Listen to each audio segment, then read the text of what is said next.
Hello everyone. आज हम Agra university के बीएड सेकेंड ईयर के जो हमारा पेपर हुआ था 2021 में उसका सॉल्यूशन देखेंगे।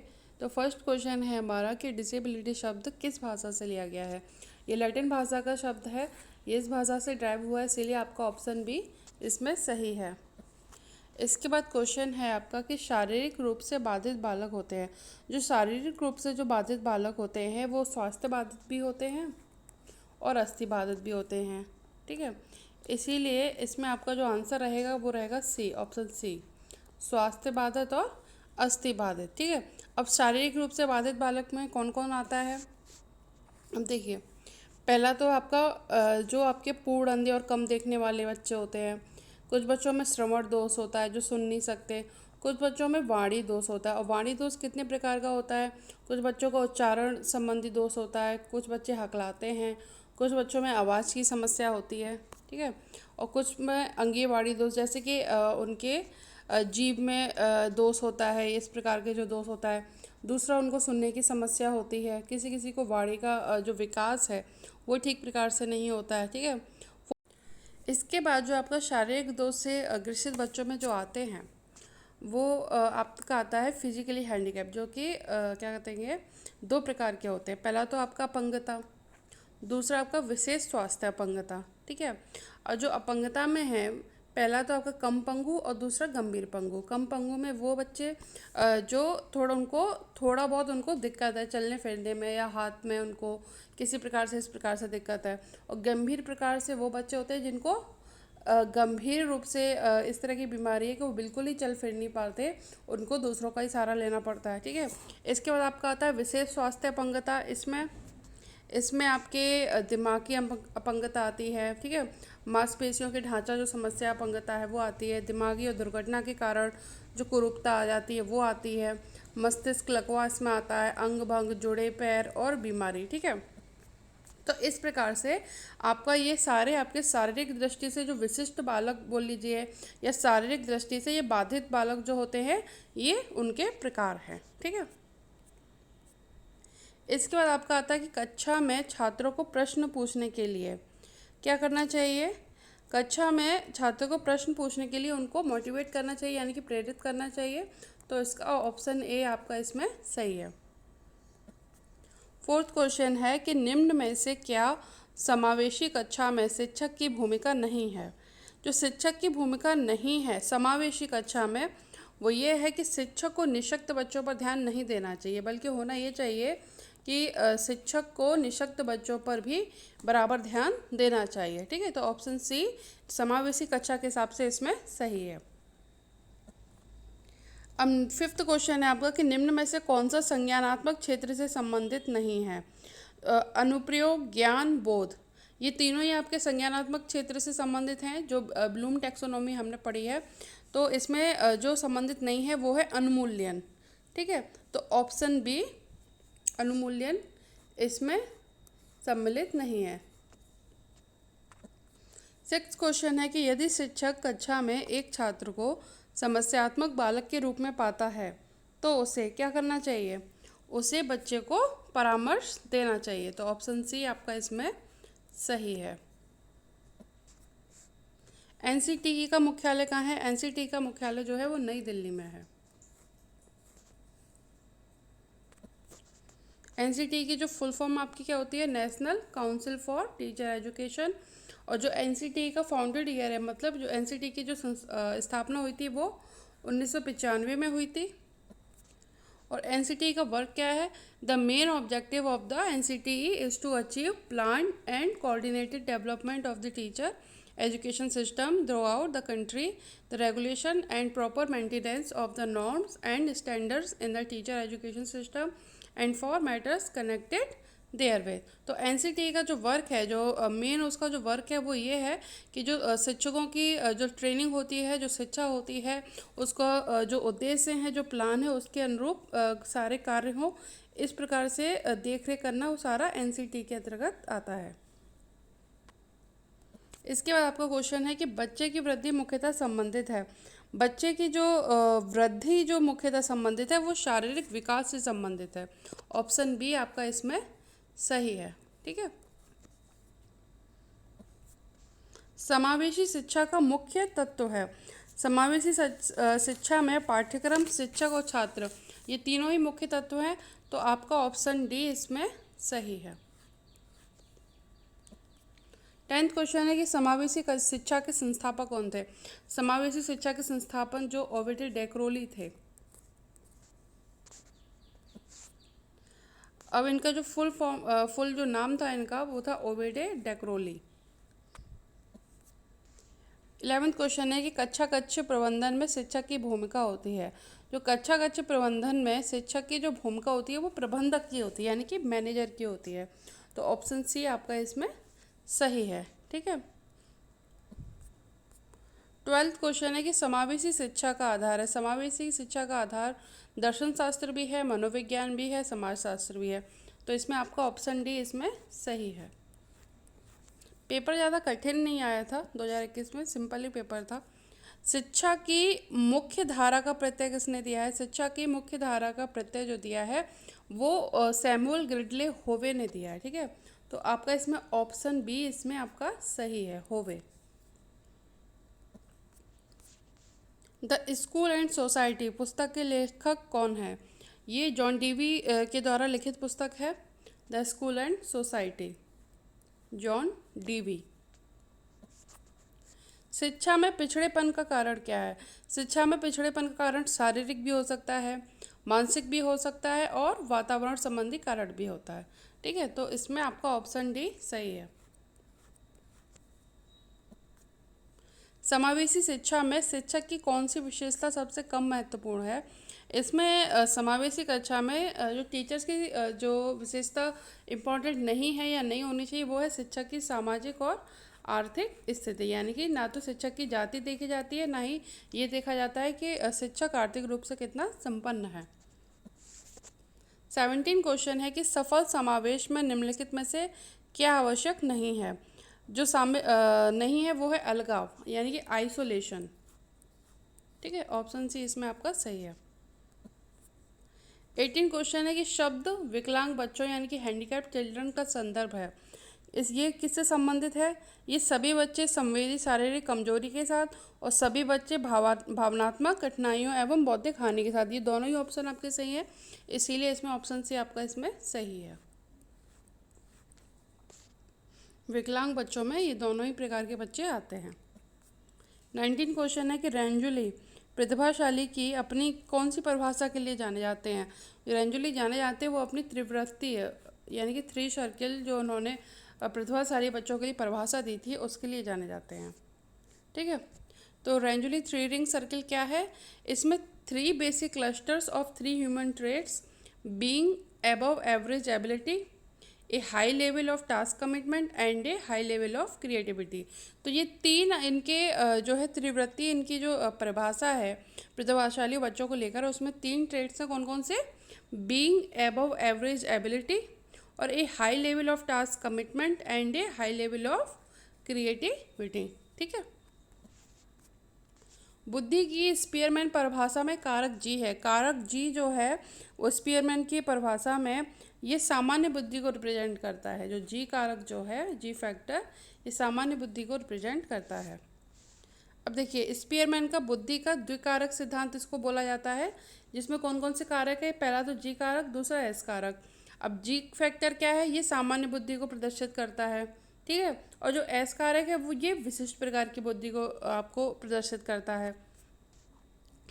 देखिए होता क्या है, बुद्धि के द्विखंड जो द्वितत्व सिद्धांत है या बुद्धि का द्विखंड सिद्धांत जो है, 2 फैक्टर थ्योरी जो है वो क्या है, इसके जो प्रतिपादक कौन है, स्पीयरमैन है। ठीक है।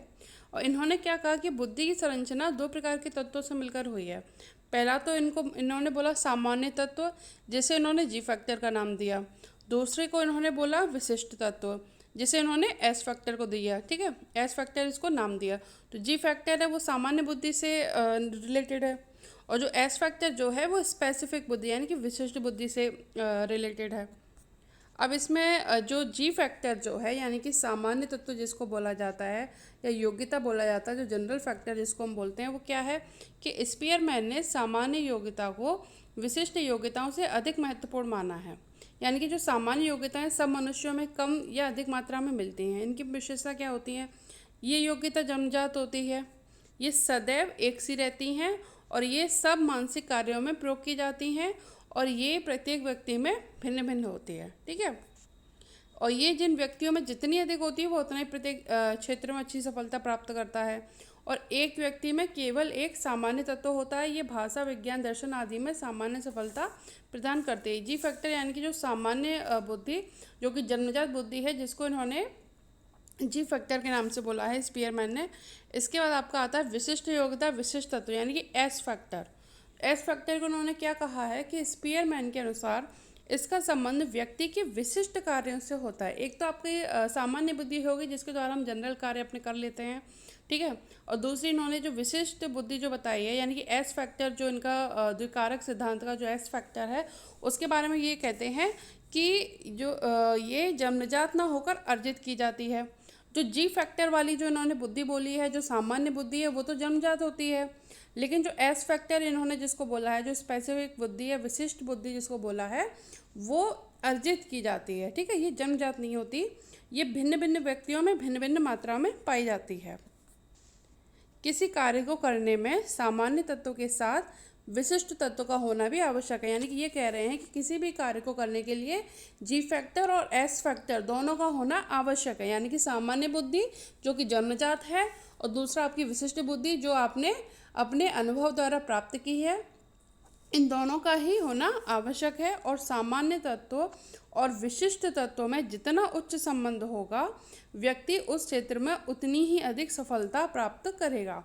और विशिष्ट तत्व की सभी कार्यों को करने में आवश्यकता नहीं होती। प्रत्येक विशिष्ट तत्व एक एक मानसिक कार्य करने के लिए निर्धारित होते हैं, जैसे म्यूजिक, ड्राइंग, हैंडवर्क आदि भिन्न भिन्न विशिष्ट तत्व हैं। यानी कि अब कोई म्यूजिक में अच्छा है, उसने म्यूजिक में अपने प्रैक्टिस से उसने अपने आप को उतना विशिष्ट बनाया है। कोई ड्राइंग में अच्छा है, तो इस प्रकार से अलग अलग कार्यों में जो हम विशिष्टता प्राप्त कर लेते हैं, जो स्पेसिफिक नॉलेज प्राप्त कर लेते हैं, उसको इन्होंने एस फैक्टर बोला है। और जो जी फैक्टर जो है वो सामान्य बुद्धि है। जी फैक्टर आपका जन्मजात होता है, एस फैक्टर को हम अर्जित करते हैं। ठीक है, अब इसके बाद देखिए अब ये तो स्पीयरमैन का जी फैक्टर और एस फैक्टर वाला आपका द्विकारक सिद्धांत इसको बोला जाता है या द्वितत्व बोला जाता है। ठीक है, उसके बाद स्पीयरमैन ने 7 वर्ष बाद सन 1911 में अपने उक्त सिद्धांत यानी कि जो इनका द्विकारक सिद्धांत जो था, जिसको जीएस फैक्टर नाम से भी जाना जाता है, उक्त सिद्धांत को सुधारा और कहा कि बुद्धि में 2 तत्वों के स्थान पर 3 तत्व होते हैं। यानी पहले इन्होंने 2 तत्व बताए द्विकारक सिद्धांत में, जी फैक्टर और एस फैक्टर। अब ये इनका कहना है कि 7 वर्ष बाद इन्होंने जो है अपने सिद्धांत को सुधार के इन्होंने कहा कि 2 तत्व नहीं 3 तत्व होते हैं। कौन कौन से? कि स्पीयरमैन ने कहा कि सामान्य तत्व तथा विशिष्ट तत्व के साथ ही साथ एक समूह तत्व भी होता है, यानी कि ग्रुप फैक्टर भी इसमें होता है। ठीक है, अब ये आपका जो इन्होंने दोबारा जो 7 साल बाद इन्होंने अपने सिद्धांत को सुधार के जो इन्होंने त्रितत्व का सिद्धांत दिया, यानी कि 3 फैक्टर थ्योरी जो दी है, उसमें क्या है कि स्पीयरमैन ने सामूहिक तत्व में ऐसी योग्यताओं को स्थान दिया जो सामान्य योग्यता से श्रेष्ठ और विशिष्ट योग्यता से निम्न होने के कारण उनके मध्य का स्थान ग्रहण करती हैं। ठीक है, तो इस प्रकार से स्पीयरमैन ने 2 सिद्धांत दिए थे। पहला तो दिया था इन्होंने द्विकारक सिद्धांत जिसमें जी फैक्टर और एस फैक्टर है। उसके बाद इन्होंने उसमें सुधार करके जो है आपका त्रितत्व सिद्धांत दिया, यानी कि 3 फैक्टर थ्योरी दी, जिसमें उन्होंने जी फैक्टर, एस फैक्टर और एक ग्रुप फैक्टर बोला। ठीक है, इसके बाद ये सिद्धांत बुद्धि के अलग अलग और उनके ये प्रवर्तक हैं जो पूछ लिए जाते हैं एग्जाम में आपके, जैसे एक तत्व सिद्धांत के अल्फ्रेड बिने, द्वितत्व सिद्धांत जो स्पीयरमैन ने दिया था। ठीक है, और जो कि 1904 यानी कि 1904 में दिया था। ठीक है, और बहुत द्वितत्व सिद्धांत के बाद जो त्रितत्व सिद्धांत जो बताया आपको, वो भी जो है आपको किसने दिया था? त्रितत्व सिद्धांत भी आपको स्पीयरमैन ने दिया था, जो 1911 में इन्होंने दिया था। ठीक है, द्वितत्व सिद्धांत और त्रितत्व सिद्धांत दोनों स्पीयरमैन ने दिए थे। उसके बाद बहुतत्व सिद्धांत आपका थॉर्नडाइक ने दिया। ब्लूम का सिद्धांत जिसको हम बीएस ब्लूम के नाम जो ब्लूम का सिद्धांत जिसको हम जानते हैं। ठीक है, और समूह तत्व सिद्धांत थर्स्टन, और एक प्रतिदर्श या नमूना सिद्धांत ये थॉमसन ने दिया था। ठीक है, ये आपके इम्पोर्टेंट जो है वो बुद्धि को लेकर थ्योरीज हैं, जो जिनके जो प्रवर्तक हैं वो एमसीक्यू में इनके नाम पूछ लिए जाते हैं। ठीक है, ये सारे आपके जो है बुद्धि को लेकर कुछ कुछ परिभाषाएं जो दी गई हैं या थ्योरीज दी गई हैं, उनके जो प्रवर्तक हैं उनके नाम हैं, और इस प्रकार से ये एग्जाम में पूछे जाते हैं। 21 क्वेश्चन है कि आरसीआई यानी कि भारतीय पुनर्वास परिषद संवैधानिक निकाय कब बनी। ये जो संवैधानिक निकाय बनी थी वो बनी थी 22 जून 1993 में। ठीक है, तो ऑप्शन बी आपका इसमें सही है। देखिए, भारतीय पुनर्वास परिषद शीर्ष सरकारी निकाय है जिससे विकलांग, वंचित और विशेष शिक्षा आवश्यकता समुदायों पर लक्षित प्रशिक्षण कार्यक्रमों और पाठ्यक्रमों को विनियमित करने के लिए संसद के एक अधिनियम के तहत स्थापित किया गया है। ठीक है, तो भारतीय पुनर्वास परिषद है वो किससे संबंधित है, आरसीआई किससे संबंधित है, ये विकलांग लोगों, वंचित और विशेष शिक्षा आवश्यकता समुदायों पर लक्षित प्रशिक्षण कार्यक्रमों और पाठ्यक्रमों को विनियमित करने के लिए संसद में अधिनियम के तहत इसको स्थापित किया गया है। यानी कि जो विकलांग बच्चे हैं, जो वंचित बच्चे हैं, या जिनको विशेष शिक्षा की आवश्यकता होती है, इस प्रकार के जो बच्चे हैं, ठीक है, इनके लिए जो प्रशिक्षण कार्यक्रम होते हैं और जो पाठ्यक्रम होता है उनको विनियमित करने के लिए भारतीय पुनर्वास परिषद की स्थापना की गई थी। कब की गई थी, 22 जून 1993 को। ठीक है, अब SEN क्या है, SEN जो है इसकी फुल फॉर्म जो है एजुकेशन में इसका इस्तेमाल होता है स्पेशल एजुकेशनल नीड्स के लिए। ठीक है, SEN की फुल फॉर्म जो है शिक्षा के क्षेत्र में वो है स्पेशल एजुकेशनल नीड्स। अब ये क्या होता है कि in the context of educational provision the term special educational needs refers to the children who find it more difficult to learn or access education than most children of the same age because of a learning difficulty or disability। यानी कि जो special education needs जो हैं वो उन बच्चों के लिए होते हैं जो बच्चे सेम एज के बच्चों के साथ लिखते पढ़ते हैं, तो उनको वही सिलेबस पूरा करने के लिए या वही चीज़ को पढ़ने के लिए उनको समस्याएं आती हैं। वो समस्याएं इसलिए आती हैं क्योंकि उनके अंदर जो है वो लर्निंग डिफ़िकल्टी होती है या किसी प्रकार से वो अपाहिज की श्रेणी में आते हैं।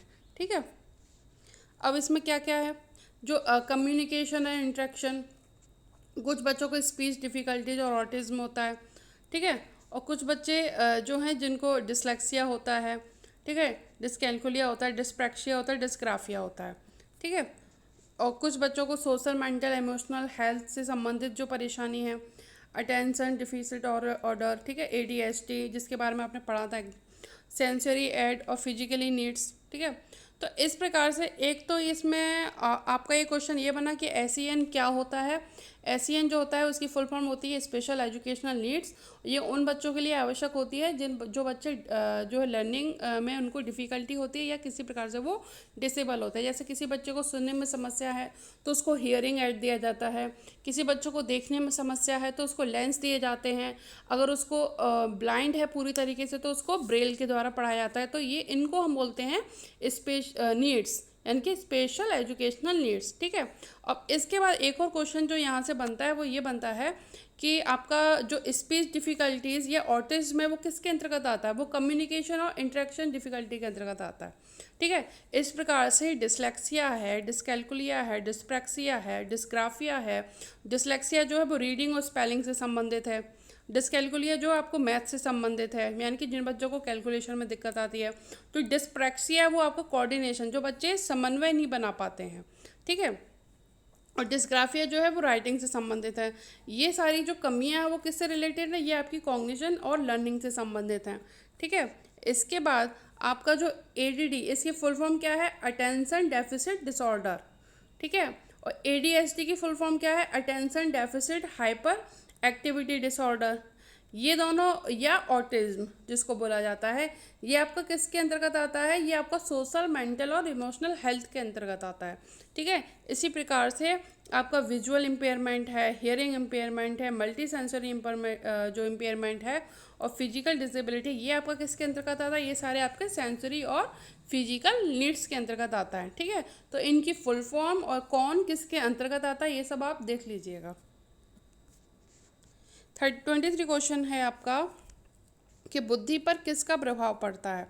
बुद्धि पर आपका स्वास्थ्य का भी प्रभाव पड़ता है, आपके वंशानुक्रम का भी प्रभाव पड़ता है और पर्यावरण का भी प्रभाव पड़ता है। तो ऑप्शन डी आपका इसमें सही है। 24 क्वेश्चन है कि निर्देशन प्रक्रिया है, जो प्रक्रिया होती है वो औपचारिक भी होती है, अनौपचारिक भी होती है और जीवन पर्यंत भी ये चलती है। ठीक है, गाइडेंस जो है, तो इसमें आपका ऑप्शन डी इसमें सही है। व्यावसायिक निर्देशन के जनक है, जो व्यावसायिक निर्देशन के जनक थे वो थे फ्रैंक पार्सन्स। ऑप्शन बी आपका इसमें सही है। 26 क्वेश्चन है आपका कि अधिगम असमर्थता के कारण क्या है। जो लर्निंग डिसेबिलिटी होती है उसके कारण क्या होते हैं। एक तो वंशानुगत कारण होते हैं, ठीक है, जैविक कारण भी होता है, आपका वातावरण संबंधी कारण भी होते हैं। तो ये तीनों ही जो है वो लर्निंग डिसेबिलिटी के कारण होते हैं, इसीलिए आपका इसमें ऑप्शन डी सही है। 27 क्वेश्चन है समूह शिक्षण विधि है। समूह शिक्षण विधि किसकी है। खेलकूद के लिए होती है, शारीरिक व्यायाम के लिए होती है कि शिक्षण के लिए होती है। ये जो होती है वो शिक्षण के लिए होती है, ठीक है, यानी कि टीचिंग के लिए होती है। ऑप्शन बी आपका इसमें सही है। अब ये दल शिक्षण विधि इसको बोला जाता है, या इसको समूह शिक्षण बोला जाता है, या टीम टीचिंग बोला जाता है इंग्लिश में। इसका जो विकास हुआ था वो 1955 में हुआ था। कहाँ पर। हार्वर्ड विश्वविद्यालय अमेरिका में। किसने किया था। जो शोध छात्र थे मिशिगन और हार्वे द्वारा। ठीक है, इन्होंने किस पर प्रयोग किया था। इन्होंने सैनिकों पर सबसे पहले प्रयोग किया था। ठीक है, इसके बाद 28 क्वेश्चन है कि निर्देशन का उद्देश्य है। निर्देशन का उद्देश्य है, पहला तो है भावी जीवन के लिए तैयार करना, दूसरा आपका समाज में यथोचित स्थान दिलाना, और तीसरा आपका यह विकास हेतु दी जाने वाली व्यक्तिगत सहायता है। ठीक है, तो तीनों ही आपके ये गाइडेंस यानी कि निर्देशन का उद्देश्य है, इसीलिए आपका ऑप्शन डी इसमें सही है। 29 क्वेश्चन है कि अधिगम बाध्यता लर्निंग डिसेबिलिटी शब्द का प्रयोग सर्वप्रथम किसने किया था। ये सबसे पहले जो प्रयोग किया था वो किया था सैमुअल ए क्रिक ने। ठीक है, यानी कि सैमुअल अलेक्जेंडर क्रिक। ऑप्शन बी आपका इसमें ऑप्शन ए आपका सही है, सैमुअल ए किर्क, यानी कि सैमुअल अलेक्जेंडर किर्क। 30 क्वेश्चन है कि निम्न में गत्यात्मक अक्षम बालक कौन है, कौन नहीं है, निम्न में गत्यात्मक अक्षम बालक कौन नहीं है, यानी कि जिनको ऐसा कौन सा बालक है जिसको चलने फिरने में दिक्कत नहीं है। वो होता है मनोवैज्ञानिक विकार। जो मनोवैज्ञानिक विकार है वो मस्तिष्क से संबंधित है। ठीक है, मानसिक अक्षम के अंतर्गत आता है, अक्षम बालक के अंतर्गत आता है, इसीलिए इसमें ऑप्शन सी सही है। ठीक है, 31 क्वेश्चन है कि ब्रेल लिपि प्रयोग की जाती है। ब्रेल लिपि जो है वो दृष्टिबाधितों के लिए होती है, तो ऑप्शन बी आपका इसमें सही है। 32 क्वेश्चन है कि विशिष्ट बालकों के प्रकार कौन से हैं। विशिष्ट बालक में आपके श्रवण बाधित भी आते हैं, वाणी बाधित बच्चे भी आते हैं और दृष्टि बाधित बच्चे भी आते हैं, इसलिए ऑप्शन डी आपका इसमें सही है। अब देखिए, विशिष्ट बालक में आपके पहले तो आपकी बौद्धिक दृष्टि से जो विशिष्ट बालक हैं, दूसरा शारीरिक दृष्टि से विशिष्ट बालक हैं, तीसरा आपका सामाजिक दृष्टि से विशिष्ट बालक हैं। जो बौद्धिक दृष्टि से जो विशिष्ट बालक हैं और वो कौन कौन से होते हैं। एक तो सृजनशील, प्रतिभाशाली, अधिगम असमर्थ और मंद बुद्धि। ये चारों ही जो हैं आपके बौद्धिक दृष्टि से विशिष्ट बालकों के अंतर्गत आते हैं। अब शारीरिक दृष्टि से कौन कौन होते हैं। पूर्ण अंधे या कम देखने वाले, श्रवण दोष, वाणी दोष और शारीरिक दोष। ठीक है, जिनको डिटेल में मैंने आपको ऑप्शन में समझा दिया था, जो अभी क्वेश्चन आपका आया था। ठीक है, और सामाजिक दृष्टि से विशिष्ट बालक कौन कौन से होते हैं। बाल अपराधी और समस्यात्मक। तो ये आपके तीनों जो है बौद्धिक दृष्टि से, शारीरिक दृष्टि से और सामाजिक दृष्टि से विशिष्ट बालक होते हैं। ठीक है, ये सारे आपके विशिष्ट बालक है। सृजनशील ये भी विशिष्ट बालक है, अधिगम असमर्थ ये भी विशिष्ट बालक है, मंद बुद्धि ये भी विशिष्ट बालक है, श्रवण दोष है किसी बच्चे में वो भी विशिष्ट बालक है, कोई बच्चा समस्यात्मक है, बाल अपराधी है वो भी आपका विशिष्ट बालक के अंतर्गत आता है। ठीक है, 33 क्वेश्चन है आपका कि अधिगम बाध्यता की विशेषता है। अधिगम बाध्यता यानी कि जिन बच्चों को पढ़ने में दिक्कत होती है, ठीक है, तो पढ़ने लिखने में, पढ़ने की असमर्थता, लेखन की अशक्तता और संप्रेषण को समझने की समस्या, ये तीनों ही आपकी जो है लर्निंग डिसेबिलिटी में आते हैं, तो इसलिए ऑप्शन डी आपका इसमें सही है। 34 क्वेश्चन है कि पठन वैकल्य बच्चों के प्राथमिक लक्षण क्या है। जो पठन वैकल्य बच्चों के जो प्राथमिक लक्षण हैं वो है वो बच्चे जिनको पढ़ने में दिक्कत होती है, यानी कि वो फ्लुएंट नहीं पढ़ पाते, यानी कि धारा प्रवाह पढ़ने की उनमें अक्षमता होती है। तो ऑप्शन सी आपका इसमें सही है। निम्न में से मानसिक पिछड़ेपन का कारण नहीं है। मानसिक पिछड़ेपन का कारण नहीं है, वो है आपका सांस्कृतिक कारण। ठीक है, तो ऑप्शन डी आपका इसमें सही है। बाकी वंशानुक्रम, शारीरिक कारक और संवेगात्मक फैक्टर, ये सारे आपके मानसिक पिछड़ेपन के कारण होते हैं, लेकिन सांस्कृतिक कारक नहीं होते हैं। 36 क्वेश्चन है कि समस्यात्मक बालकों की विशेषता है। जो बच्चे समस्यात्मक होते हैं वो प्रसन्नता, भय, संदेह भाव, ये तीनों ही उनमें पाए जाते हैं, इसलिए ऑप्शन डी आपका इसमें सही है। 37 क्वेश्चन है कि NIVH यानी कि राष्ट्रीय दृष्टि बाधितार्थ संस्थान, ठीक है, ये कहाँ पर है? ये जो है आपका देहरादून में है। कहाँ पर है? देहरादून में। फिर क्वेश्चन है आपका कि निम्न में से प्रतिभाशाली बालक का लक्षण नहीं है। जो प्रतिभाशाली बालक का लक्षण नहीं है, प्रतिभाशाली जो बच्चा होता है वो झगड़ालू नहीं होता है। ठीक है, तो ऑप्शन बी आपका इसमें सही है। 39 मानसिक रूप से पिछड़े बालक की पहचान है। मानसिक रूप से पिछड़ा बालक, उसमें जो है अमूर्त चिंतन का भी अभाव होता है, अटेंशन नहीं दे पाता वो बच्चा, और जो दोषपूर्ण शब्दावली उसकी होती है। तो ये सारे आपके मानसिक रूप से पिछड़े बालक की पहचान है, तो ऑप्शन डी आपका इसमें सही है। ठीक है, 40 क्वेश्चन है कि एक समावेशी कक्षा में शिक्षक को क्या करना चाहिए। एक समावेशी कक्षा में जो है बच्चे को ये विश्वास करना चाहिए कि प्रत्येक बच्चे में अपनी योग्यताओं एवं शक्ति के अनुसार सीखने की क्षमता है। ठीक है, समावेशी कक्षा जिसमें सामान्य बच्चे और विशिष्ट बच्चे एक साथ पढ़ते हैं उसको समावेशी कक्षा कहते हैं। तो जो समावेशी कक्षा में जो शिक्षक को यही विश्वास करना चाहिए कि प्रत्येक बच्चा अपनी योग्यता और शक्ति के अनुसार उनमें सीखने की क्षमता है। ठीक है, भले ही कोई बच्चा बहुत जल्दी सीख लेता है, कोई बच्चा धीमे धीमे सीखता है, तो हर एक बच्चा अलग होता है और अलग तरीके से सीखता है। ठीक है, 41 क्वेश्चन है कि परिवार एवं पास पड़ोस बच्चों के समाजीकरण की, ये जो है परिवार है और पास पड़ोस जो है वो बच्चों के समाजीकरण की प्राथमिक समाजीकरण एजेंसियाँ होती हैं। यानी कि सबसे पहले बच्चा अपने परिवार से सीखता है और अपने आस पड़ोस से सीखता है। ठीक है, तो ऑप्शन बी इसमें सही है। 42 क्वेश्चन है कि विशिष्ट बालकों के अंतर्गत आते हैं। विशिष्ट बालक अभी मैंने आपको डिटेल में बताया था, मंदबुद्धि बालक, प्रतिभावान, बाल अपराधी, ये सारे विशिष्ट बालकों के अंतर्गत आते हैं, तो ऑप्शन डी आपका इसमें सही है। ठीक है, 43 क्वेश्चन है कि प्रतिभाशाली बालक का IQ होता है। जो प्रतिभाशाली बालक का IQ होता है वो 140 से ज़्यादा होता है। ठीक है, तो ऑप्शन ए आपका इसमें सही है। 44 क्वेश्चन है कि निम्न में से किस शिक्षण विधि का प्रयोग समावेशी छात्रों के लिए होता है। समावेशी छात्रों के लिए टीम टीचिंग और आपका रिमेडियल टीचिंग दोनों का ही उपयोग होता है, यानी कि दल शिक्षण और उपचारात्मक शिक्षण दोनों का ही प्रयोग होता है, इसीलिए ऑप्शन सी आपका इसमें सही है। 45 क्वेश्चन है कि निम्न में से कौन सी विशेषता विशिष्ट शिक्षक की नहीं है। जो विशिष्ट शिक्षक जो होते हैं, जो विशिष्ट बालकों को पढ़ाने के लिए होते हैं, वो अहंकारी नहीं होने चाहिए। ठीक है, ऑप्शन सी आपका इसमें सही है। 46 क्वेश्चन है कि निम्न में से किस कौशल का होना विशिष्ट शिक्षक के लिए आवश्यक है। विशिष्ट शिक्षक के लिए संज्ञानात्मक दक्षता, भावात्मक दक्षता और मनोगत्यात्मक दक्षता, ये तीनों ही आवश्यक है, इसीलिए ऑप्शन डी आपका इसमें सही है। ठीक है, 47 क्वेश्चन है कि परामर्श का प्रकार है।